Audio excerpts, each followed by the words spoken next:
हर खबर पर होगी आपकी पकड़। डाउनलोड कीजिए एबीपी लाइव ऐप।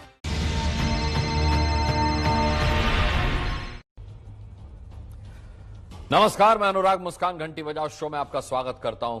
देखिए, हमारे देश में राजनीति में चिट्ठियों का बहुत बड़ा महत्व रहता है। समर्थन की चिट्ठी आपने सुनी होगी, समर्थन वापसी की चिट्ठी सुनी होगी, सरकार बनाने का दावा पेश करने की चिट्ठी आपने सुनी होगी। आज आपको एक चिट्ठी दिखाते हैं। ये चिट्ठी 10 साल की एक बच्ची ने महाराष्ट्र के मुख्यमंत्री उद्धव ठाकरे को लिखी है। यह बच्ची एक किसान की बेटी है। इस चिट्ठी को पढ़ने के बाद हम इस बच्ची तक पहुंचे। सरकार नहीं पहुंची, हम पहुंचे। वजह जानी, आखिर क्यों छठी क्लास में पढ़ने वाली बच्ची ने मुख्यमंत्री के नाम चिट्ठी लिखकर कहा कि सीएम साहब, हमारी दिवाली नहीं, कपड़े नहीं, पटाखे नहीं, आप नुकसान के पैसे बैंक में दे दीजिए। इसीलिए ध्यान से अब ये रिपोर्ट देखिए। आपको महंगाई से बचाने वाले किसान के बच्चों को उदासी देने वालों की जोरदार घंटी बजानी है आज।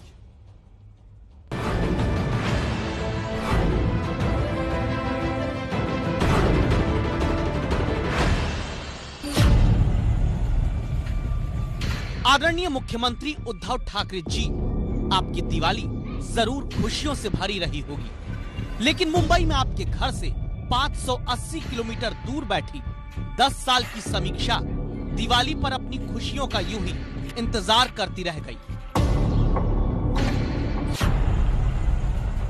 मुख्यमंत्री उद्धव ठाकरे जी, आपके त्योहार परिवार के साथ खुशियों भरे बीते होंगे, लेकिन आपके घर से 12 घंटे की दूरी पर रहने वाली समीक्षा के भाई की दिवाली भी उदास बीत गई। जानते हैं क्यों? क्योंकि समीक्षा और उसका भाई किसान के बेटे बेटी हैं। क्योंकि महाराष्ट्र सरकार ने किसानों को दिवाली तक मदद पहुंचाने का वादा पूरी तरह नहीं निभाया और तब छठी क्लास में पढ़ने वाली किसान पुत्री समीक्षा ने चिट्ठी लिखी मुख्यमंत्री के नाम। ऐसी चिट्ठी जो किसानों के परिवारों से खुशियां छीनने वाली हर सरकार, हर मुख्यमंत्री को ध्यान से पढ़ लेनी चाहिए। उद्धव ठाकरे साहब, मुख्यमंत्री साहब, मुंबई। मेरे बाबा ने पटाखे और कपड़े नहीं खरीदे। इस बार हमारे गांव में खेतों में बहुत मूसलाधार बारिश हुई, हमारी खेती बर्बाद हो गई, ऐसा बाबा ने बताया। भारी बारिश होने की वजह से हमारी सोयाबीन की खेती खराब हो गई। हमारे पास पैसे नहीं है। मेरे बाबा कहते हैं इस साल अपना कर्ज भी माफ नहीं हुआ, हमारी फसल बर्बाद हो गई। मेरे बाबा रात के समय खेतों में पानी देने के लिए जाते हैं। मैंने बाबा से कहा कि बाबा, दिवाली के दिन आप घर पर ही रहिए, पर वो कहते हैं कि अपने यहाँ दिन में लाइट नहीं रहती, इसलिए बाबा रात में घर पर नहीं रहते। मैंने और मेरे भाई, हम दोनों ने बाबा से कहा कि दिवाली पर कपड़े और पटाखे दिलाइए। इस पर उन्होंने कहा कि नुकसान के पैसे बैंक से मिलने पर खरीद दूंगा। हमारी दिवाली नहीं, कपड़े नहीं, पटाखे नहीं। इसलिए माँ अगर बोलती है तो माँ और बाबा में झगड़ा होता है। आप नुकसान के पैसे बैंक में दे दीजिए। आपकी समीक्षा सावके, छठी कक्षा, न्यू हाई स्कूल गोरेगांव, ताकतोड़ा, जिला हिंगोली। किसान की बेटी की सीएम के नाम लिखी गई चिट्ठी के एक एक शब्द सरकारी दिए में तेल कम रोशनी ज्यादा वाले दावों की हकीकत बताते हैं। इस चिट्ठी के सामने आने पर एबीपी न्यूज की टीम समीक्षा के घर पहुंचती। किसान का घर कच्चा, पॉलीथीन से ढका हुआ, और यहाँ पहले हमने पूछा, समीक्षा, चिट्ठी क्यों मुख्यमंत्री को लिखी? हमारे यहाँ मेरे पापा आ गए थे खेत से आ गए थे, तो मैंने बोला पापा आज दिवाली है, मुझे कपड़े और पटाखे दो लेके। तो पापा बोले मेरे पास पैसे नहीं।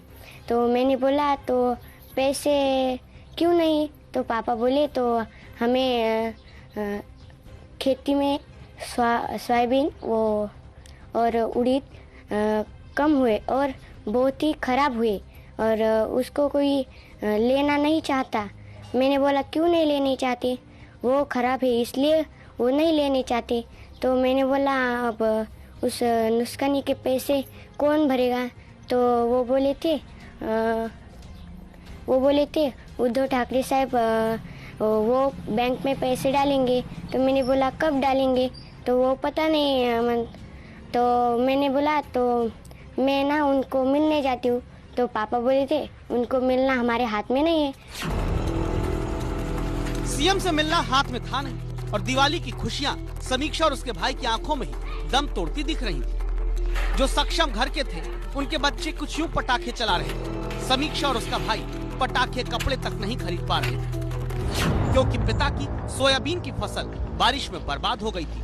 सोयाबीन बोने का खर्च भी अब निकाल पाने का पैसा पिता के पास नहीं था। महाराष्ट्र सरकार ने दिवाली तक किसानों को मुआवजा देने का ऐलान किया था। दिवाली आई, बीत गई, लेकिन समीक्षा जैसी बच्चियों की खुशियां कभी नहीं आई, क्योंकि फसल बर्बादी का मुआवजा वादे के बाद महाराष्ट्र सरकार किसानों को पूरी तरह नहीं दे पाई।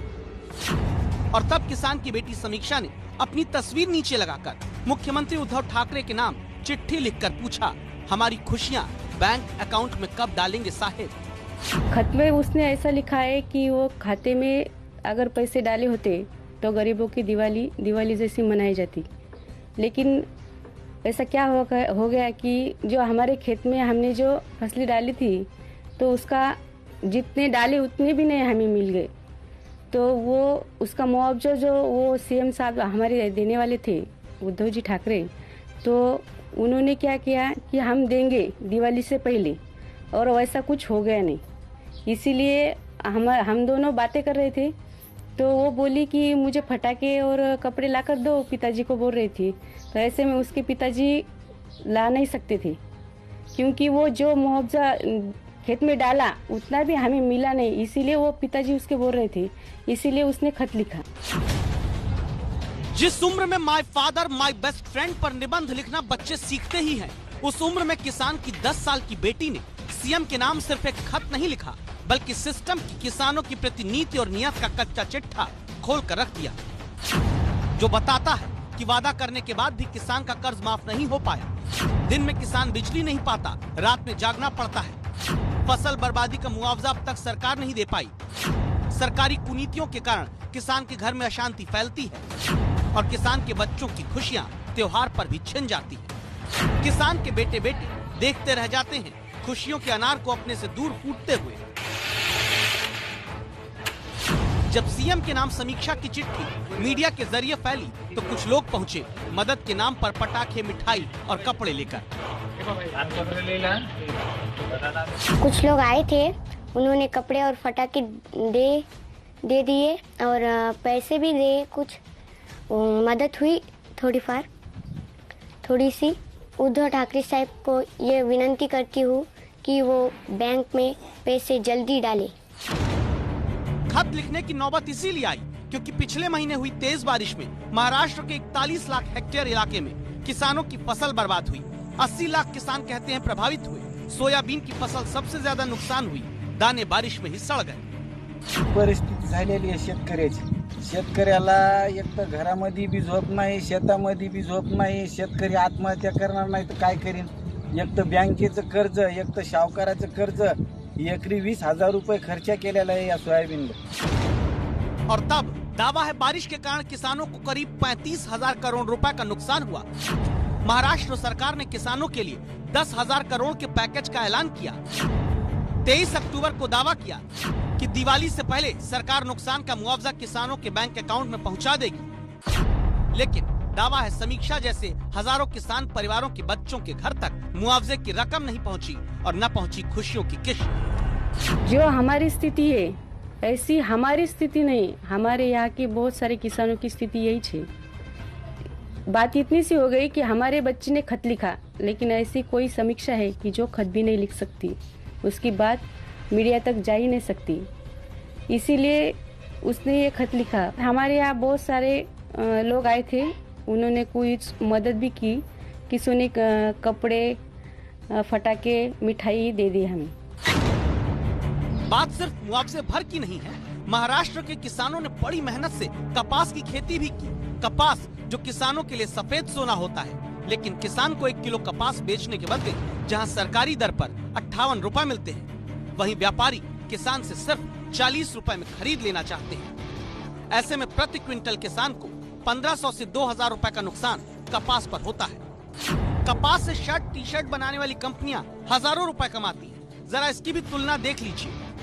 500 से 5000 रुपए की एक कॉटन शर्ट आप दुकान, मॉल्स में खरीदते हैं, लेकिन एक कॉटन शर्ट को बनाने में 280 ग्राम कपास लगता है, जिसके लिए किसान सिर्फ 16 रुपए पाता है। 500 से 4000 रुपए तक की एक टी शर्ट बनाने में 230 ग्राम कपास लगता है, जिसके बदले किसान सिर्फ 13.5 रुपए पाता है। उसी कपास को बेचने की जब बारी आई तो केंद्र और महाराष्ट्र सरकार के बीच राजनीति की खींचतान में दावा है अब तक किसान को पूरी कीमत देने वाली कपास की सरकारी खरीद ही शुरू नहीं की गई। कैसा ये कपास 4 गौर है तो इसमें से कपास हमको हुआ नहीं है। कपास 3 क्विंटल कपास हुआ, सरकार के खरीदी रहता था तो हम सरकार में खरीदी के बेचता था हम। लेकिन ये व्यापारी लोग बोल रहे कि हमको 4,000 रुपये क्विंटल से देते क्या, हम बोल रहे 4,000 रुपये क्विंटल से कैसे देंगे, तो हम ये मुसीबत में पड़ गए, अभी बेचना कैसा। ऐसी ही परिस्थितियों में देश भर को महंगाई के आंसुओं से बचाने वाले किसान के बच्चे त्योहार भी खुशियों से नहीं मना पाते और सीएम के नाम खत लिखकर मदद की उम्मीद जताते हैं।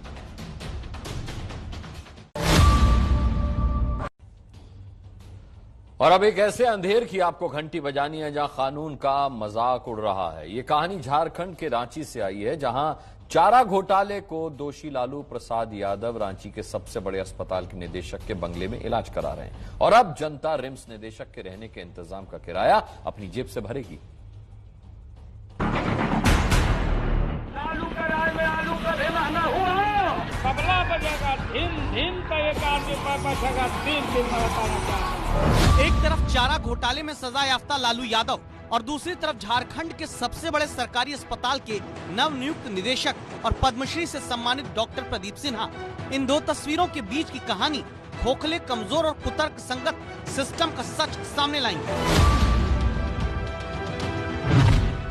सिस्टम को बेनकाब करती है कहानी, आपको बताएं उससे पहले एक सवाल, कैदी कितना भी हाई प्रोफाइल क्यों ना हो, क्या उसे वीआईपी ट्रीटमेंट देंगे? अगर नहीं तो फिर क्यों 950 करोड़ के चारा घोटाले में सजा काट रहे लालू प्रसाद यादव को जेल की जगह रांची में कोरोना से बचाने के नाम पर 3 महीने और 12 दिन से रिम्स के डायरेक्टर के बंगले में रखा गया है? तो फिर क्यों 2 साल 2 महीने और 19 दिन से इलाज के नाम पर जेल की जगह रिम्स अस्पताल में लालू यादव को रखा गया है?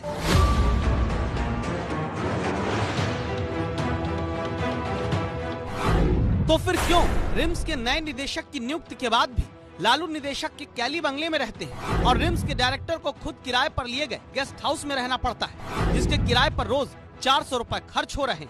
यानी भ्रष्टाचार की दोषी लालू यादव रिम्स के डायरेक्टर के बंगले में रहेंगे और डायरेक्टर के रहने का अतिरिक्त खर्च जनता की जेब से जाएगा। ऐसा क्यों हो रहा है? क्योंकि सिस्टम के लिए पद्मश्री पुरस्कार से सम्मानित निदेशक नहीं बल्कि हाई प्रोफाइल कैदी उर्फ लालू यादव अहम है।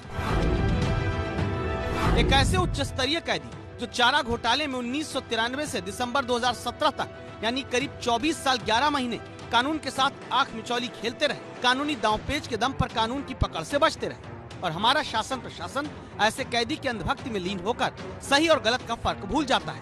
देखिए, राज्य के लिए दुर्भाग्य का विषय है कि राज्य के सर्वश्रेष्ठ चिकित्सा संस्थान का निदेशक अगर योगदान देने के बाद गेस्ट हाउस में रहने के लिए विवश हो, गंभीर चिंता का विषय है। लेकिन राज्य सरकार कहीं न कहीं घुटना टेक मुद्रा में उनके सामने जिस तरह से नतमस्तक है, सरकार के रसूख पर प्रश्न खड़ा होता है।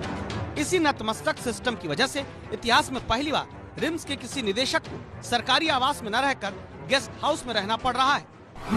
हमें अभी नहीं पता है कि किस परिस्थितियों में वहाँ पर हैं।